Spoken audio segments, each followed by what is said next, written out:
Hello दोस्त, आपका अपने YouTube channel special education by PSK में स्वागत है। आशा करते हैं कि आप भी स्वस्थ और अच्छे होंगे, अपनी परीक्षा की तैयारी में लगे होंगे। आज हम स्पेशल एजुकेशन से संबंधित सीरीज 10 लेकर आए हैं, जो महत्वपूर्ण क्वेश्चन इसमें हैं। तो आइए हम लोग एक एक क्वेश्चन का अभ्यास करते हैं, आगामी परीक्षाओं के लिए महत्वपूर्ण है। तो आपके सामने है क्वेश्चन नंबर 1, ब्रेल संबंधित है। ब्रेल संबंधित है, आपके पास 4 ऑप्शन हैं। ऑप्शन ए श्रव्य, बी स्पर्शीय, सी दृश्य और डी गतिशील। तो इसका राइट आंसर आपका क्या हो जाएगा? इसका आपका राइट आंसर हो जाएगा ऑप्शन बी स्पर्शीय। यह ब्रेल से संबंधित है, क्योंकि ब्रेल हम 6 बिंदुओं की सहायता से लिखते हैं या पढ़ते हैं। तो यह ब्रेल जो लिखा जाता है, यह उभरा हुआ होता है और इसको हम स्पर्श द्वारा अनुभव करके ही उसको पढ़ पाते हैं। इसलिए स्पर्शीय जो है ब्रेल से संबंधित है। चलिए अगला क्वेश्चन हम लोग देखते हैं। क्वेश्चन नंबर 2 आपके सामने है। जब किसी व्यक्ति को शारीरिक, मानसिक, सामाजिक, भौतिक और भाषाई आदि रूपों से समस्या हो जाती है, तब उसे कहते हैं, क्या कहते हैं? आपके पास 4 ऑप्शन है। ऑप्शन ए क्षति, बी अक्षमता, सी विकलांगता और डी उपयुक्त सभी। तो इसका राइट आंसर क्या हो जाएगा? इसका राइट आंसर आपका हो जाएगा ऑप्शन सी विकलांगता। उनको विकलांग कहेंगे जो शारीरिक रूप से, मानसिक रूप से, सामाजिक, भौतिक और भाषाई रूप से समस्या हो जाती है, उनको हम क्या कहते हैं? विकलांग कहते हैं। Question number 3। क्वेश्चन नंबर 3 आपके सामने है। SODA सोडा में से डी संबंधित है। डी किससे संबंधित है? आपके सामने 4 ऑप्शन हैं। Option A disability, B disorder, C distortion और डी डेवलपमेंट। तो इसका राइट आंसर आपका क्या हो जाएगा? इसका राइट ऑप्शन आपका सी हो जाएगा, डिस्टॉर्शन। ये आपका राइट आंसर हो जाएगा। आपका क्वेश्चन नंबर 4 आपके सामने है। यदि कोई बच्चा बड़े अक्षरों को पढ़ लेता है और उसे प्रकाश का बोध होता है, तब वह संबंधित है। आपके सामने 4 ऑप्शन है। ऑप्शन ए पूर्ण दृष्टिहीनता, बी अल्प दृष्टिहीनता, सी तिरछी आँखें और डी उपयुक्त सभी।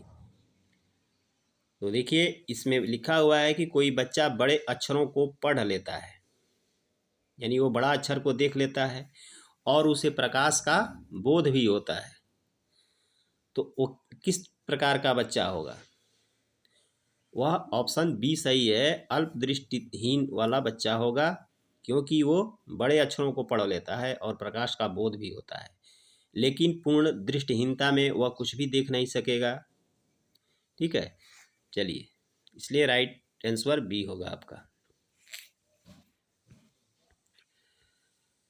आपके सामने क्वेश्चन 5 है। मस्तिष्क के किसी पक्ष में समस्या होने से शरीर नियंत्रण न कर पाना क्या कहलाता है? क्या कहलाता है? ऑप्शन 4 है आपके सामने। ऑप्शन ए प्रमस्तिष्कीय पक्षाघात, बी अस्थि विकलांगता, सी श्रवण बाधिता और डी स्वलीनता। तो इनकी समस्या क्या है? कि शारीरिक नियंत्रण न कर पाना। यह कौन सा बच्चा नहीं कर पाएगा? ऑप्शन ए इसका सही है, प्रमस्तिष्कीय यानी सीपी, सेरेब्रल पाल्सी वाला जो बच्चा होगा वो शारीरिक नियंत्रण नहीं कर पाता है, इसलिए इसका ऑप्शन ए सही है, प्रमस्तिष्कीय पक्षाघात। अगला क्वेश्चन आपके सामने है क्वेश्चन नंबर 6। यदि कोई बच्चे में बच्चा 9 और 6 बराबर 51 समझता है तो वह संबंधित है। यदि कोई बच्चा 9 धन 6 बराबर 51 समझता है तो वह बच्चा संबंधित है। आपके पास 4 ऑप्शन हैं। ऑप्शन ए दृष्टिबाधिता, बी अधिगम अक्षमता, सी बौद्धिक अक्षमता, डी श्रवणबाधिता। इसका राइट आंसर आपका हो जाएगा ऑप्शन बी अधिगम अक्षमता। यह लर्निंग डिसेबिलिटी से संबंधित ये बच्चा होगा और लर्निंग डिसेबिलिटी के अंतर्गत जो है यह डिसकैलकुलिया से संबंधित बच्चा है, जिनको गणितीय कार्यों में समस्या होती है। इसलिए इसका ऑप्शन बी सही है, अधिगम अक्षमता। अगला क्वेश्चन हम लोग देखते हैं क्वेश्चन नंबर 7। भारत में आरटीई एक्ट कब लागू हुआ था? राइट टू एजुकेशन एक्ट कब लागू हुआ था? आपके पास 4 ऑप्शन है। ऑप्शन ए 10 अप्रैल 2010, ऑप्शन बी 1 अप्रैल 2010, ऑप्शन सी 1 मार्च 2010 और ऑप्शन डी है 4 मार्च 2010। इसका राइट आंसर क्या हो जाएगा? इसका राइट आंसर आपका ऑप्शन बी हो जाएगा 1 अप्रैल 2010। 1 अप्रैल 2010 को राइट टू एजुकेशन एक्ट लागू किया गया था। अगला क्वेश्चन नंबर 8। निम्नलिखित में से पिछड़े बालक की विशेषता है। पिछड़े बालक की विशेषता है, क्या विशेषता है? आपके पास 4 ऑप्शन है। ऑप्शन ए सीखने की गति धीमी होती है, बी मानसिक रूप से अस्वस्थ होते हैं, सी असमायोजित व्यवहार और डी उपयुक्त सभी। तो इसका राइट आंसर क्या हो जाएगा? इसका राइट आंसर आपका हो जाएगा उपयुक्त सभी। तो पिछड़े बालक की विशेषता होगी कि सीखने की गति उसमें धीमी होगी, मानसिक रूप से अस्वस्थ होगा और असमायोजित व्यवहार करेगा। तो ये पिछड़े बालक की विशेषता है। तो इसका ऑप्शन डी सही है, उपयुक्त सभी। Question number 9। निम्नलिखित में से कौन सी तकनीक हकलाने की समस्या को दूर करने के लिए प्रयोग की जाती है? आपके पास 4 ऑप्शन है। ऑप्शन ए उद्देश्यपूर्ण भाषण, बी व्यवहारिक भाषण, सी विलंबित भाषण और डी लंबे समय तक भाषण।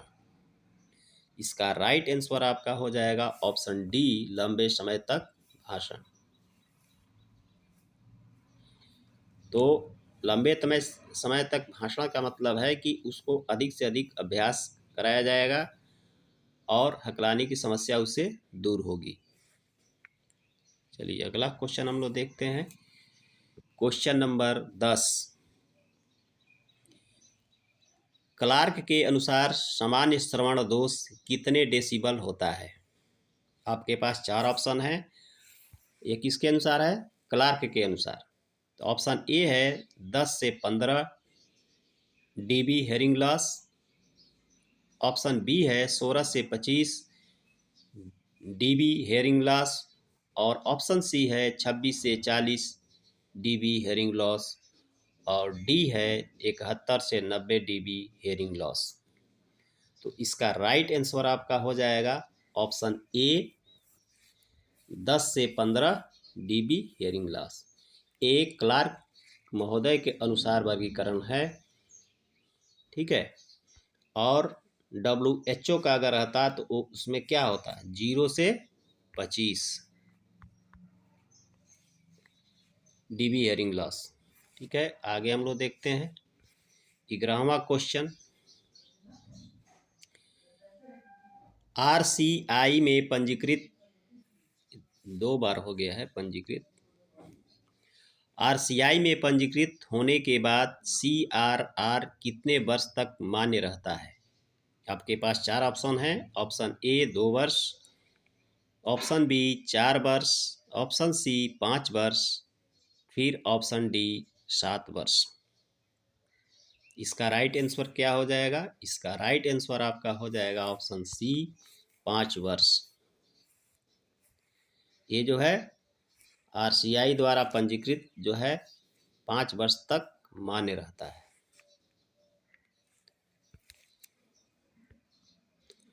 क्वेश्चन नंबर 12, निम्नलिखित में से दृष्टिबाधित बालकों से संबंधित नहीं है। इसमें से क्या चीज़ जो है दृष्टिबाधित बालकों से संबंधित नहीं है? आपके पास चार ऑप्शन हैं। ऑप्शन ए ब्रेल लिपि, बी स्पर्श आकृति, ऑप्शन सी विशेष प्रकार की छड़ी और डी श्रवण यंत्र। तो देखिए इसका राइट आंसर आपका हो जाएगा ऑप्शन डी। ये जो है दृष्टिबाधित बालक से संबंधित नहीं है। श्रवण यंत्र जो है श्रवण बाधित बच्चों से संबंधित होता है, जबकि ब्रेल लिपि, स्पर्श आकृति और विशेष प्रकार की छड़ी यह दृष्टिबाधित बालक से संबंधित है।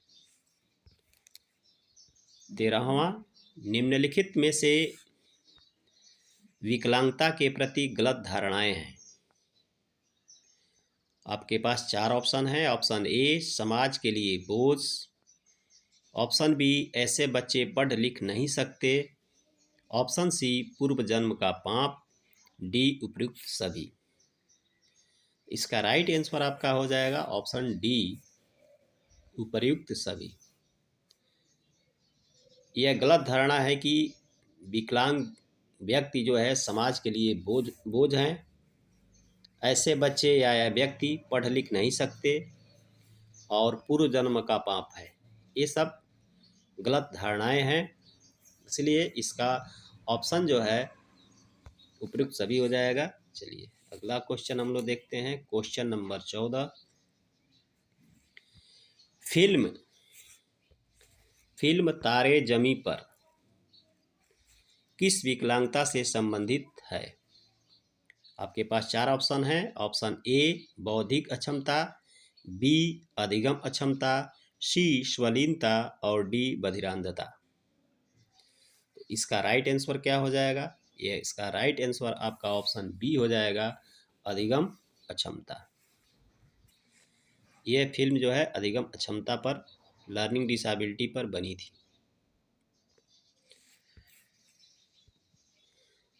क्वेश्चन नंबर 15, बड़ा दिखना लेकिन बच्चे की तरह व्यवहार करना इसे कहा जाता है। क्या कहा जाता है? ऑप्शन चार आपके सामने है। ऑप्शन ए लोकोमोटर अक्षमता, बी दृष्टिबाधिता, सी श्रवण बाधिता और डी बौद्धिक अक्षमता। तो इसका राइट आंसर आपका हो जाएगा ऑप्शन डी बौद्धिक अक्षमता। बड़ा भी दिखता है और बच्चे की तरह वो व्यवहार करता है, तो यह जो है बौद्धिक अक्षम बच्चा ही इसको कहा जाएगा। ठीक है। 16वां, भारत में पहली बार राजपथ पर भारतीय सांकेतिक भाषा मानो ISL इंडियन साइन लैंग्वेज की झांकी कब निकाली गई थी? आपके पास चार ऑप्शन है। ऑप्शन ए है 26 जनवरी 1950, ऑप्शन बी 15 अगस्त 1947, ऑप्शन सी 26 जनवरी 2020 और ऑप्शन डी है 26 जनवरी 2021। तो इसका राइट आंसर क्या हो जाएगा? इसका राइट आंसर आपका हो जाएगा ऑप्शन डी 26 जनवरी 2021 को भारत में पहली बार राजपथ पर भारतीय सांकेतिक भाषा की झांकी निकाली गई। ऑप्शन आपका क्वेश्चन नंबर 17 है, मध्य बौद्धिक अक्षम वाले बच्चे हैं। मध्य बौद्धिक अक्षम वाले बच्चे हैं। आपके सामने 4 ऑप्शन है। ऑप्शन ए शिक्षणीय हैं, बी प्रशिक्षणीय हैं, सी संरक्षण योग्य हैं और ऑप्शन डी है इनमें से कोई नहीं। तो इसका राइट आंसर क्या हो जाएगा? ऑप्शन बी हो जाएगा, उनको प्रशिक्षण दिया जा सकता है। वह मध्यम बौद्धिक अक्षम बच्चे होते हैं, उनको प्रशिक्षण दिया जा सकता है। चलिए क्वेश्चन नंबर 18, निम्न में से प्रतिभाशाली होने का संकेत नहीं है। निम्न में से प्रतिभाशाली होने का संकेत क्या है? नहीं है। ऑप्शन ए है कौतूहल, ऑप्शन बी अभिव्यक्ति में अनूठापन, ऑप्शन सी दूसरों के साथ लड़ना और डी विचारों में सृजनात्मकता। विचारों में सृजनात्मकता। तो इसका राइट आंसर आपका हो जाएगा आपका ऑप्शन सी, दूसरों के साथ लड़ना। ये जो है प्रतिभाशाली होने का संकेत नहीं है। अगला क्वेश्चन हम लोग देखते हैं। क्वेश्चन नंबर 19, गर्भाधान से मृत्यु तक हम जिन परिवर्तनों से गुजरते हैं वे क्या हैं? आपके पास 4 ऑप्शन है। ऑप्शन ए विकासात्मक, बी स्मृति, सी धारणा, फिर डी खुशी। इसका राइट आंसर आपका हो जाएगा ऑप्शन ए विकासात्मक। गर्भाधान से लेकर मृत्यु तक जिन परिवर्तनों से गुजरते हैं वो क्या होता है? वो विकासात्मक होता है। ठीक है, इसलिए ऑप्शन ए इसका सही है। 20वां, समावेशी शिक्षा को अधिकार आधारित मॉडल क्यों कहा जाता है? समावेशी शिक्षा को आधार आधारित मॉडल क्यों कहा जाता है? आपके पास 4 ऑप्शन हैं। पहला है ए है समान अवसर, बी पूर्ण भागीदारी, सी अधिकारों का संरक्षण और डी उपयुक्त सभी। तो इसका राइट आंसर आपका हो जाएगा ऑप्शन डी उपयुक्त सभी। अधिकार मॉडल है, समान अवसर भी है, पूर्ण भागीदारी और अधिकारों का संरक्षण। ठीक है, चलिए अगला क्वेश्चन हम लोग देखते हैं। क्वेश्चन नंबर 21, यदि कोई बच्चा 15 को 51 समझता है तो वह संबंधित है। आपके पास 4 ऑप्शन है। ऑप्शन ए दृष्टिबाधिता, बी अधिगम अक्षमता, सी बौद्धिक अक्षमता और डी श्रवण बाधिता। इसका राइट आंसर आपका हो जाएगा ऑप्शन बी अधिगम अक्षमता। अधिगम अक्षमता में भी यह 15 को 51 समझता है। यह डिसकैलकुलिया से संबंधित है ये बच्चा। ठीक है, चलिए अगला क्वेश्चन 22वां, चलन या हड्डी रोग क्षति के कारण हो सकते हैं। चलन या हड्डी रोग क्षति के कारण हो सकते हैं। क्या हो सकते हैं? के कारण कौन से हो सकते हैं? ऑप्शन ए है जन्मजात कारण, बी अर्जित कारण, सी वंशानुगत कारण और डी उपयुक्त कारण। तो इसका राइट आंसर हो जाएगा ऑप्शन डी उपयुक्त सभी कारण। ये जो भी कारण है उपयुक्त तीनों, ये सभी हो जाएंगे। क्वेश्चन नंबर 23, सिनेलेन चार्ट संबंधित है। आपके पास 4 ऑप्शन है। ऑप्शन ए श्रवण परीक्षण, बी दृष्टि परीक्षण, सी समायोजन परीक्षण और डी सामाजिक अंतःक्रिया परीक्षण। तो स्नेल चार्ट किन लोगों के परीक्षण के लिए उपयोग किया जाता है?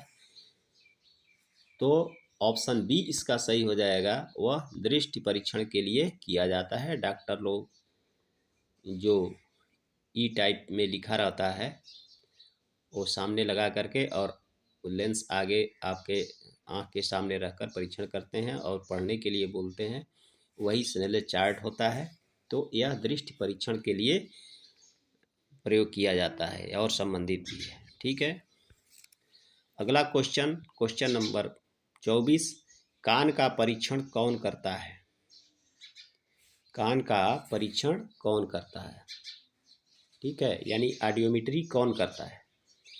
ऑप्शन ए है श्रवण विशेषज्ञ, बी भाषा विशेषज्ञ, सी मनोवैज्ञानिक और डी विशेष शिक्षक।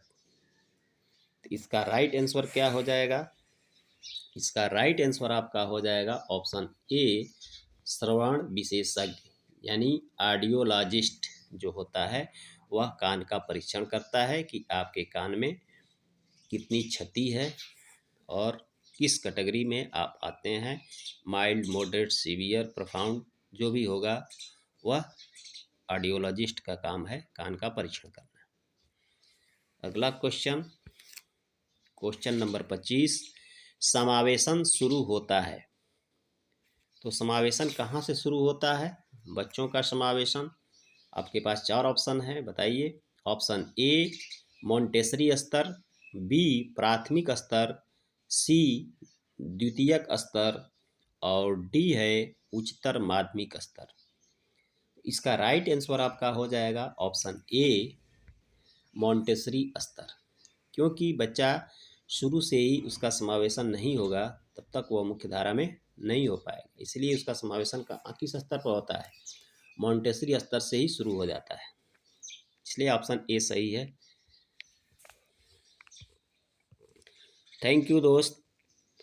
अगर वीडियो अच्छी लगी तो वीडियो को लाइक करें और चैनल पर नए हैं तो चैनल को सब्सक्राइब करें कि इस प्रकार की वीडियो जब भी डाला जाए तो आप तक नोटिफिकेशन पहुंच सके।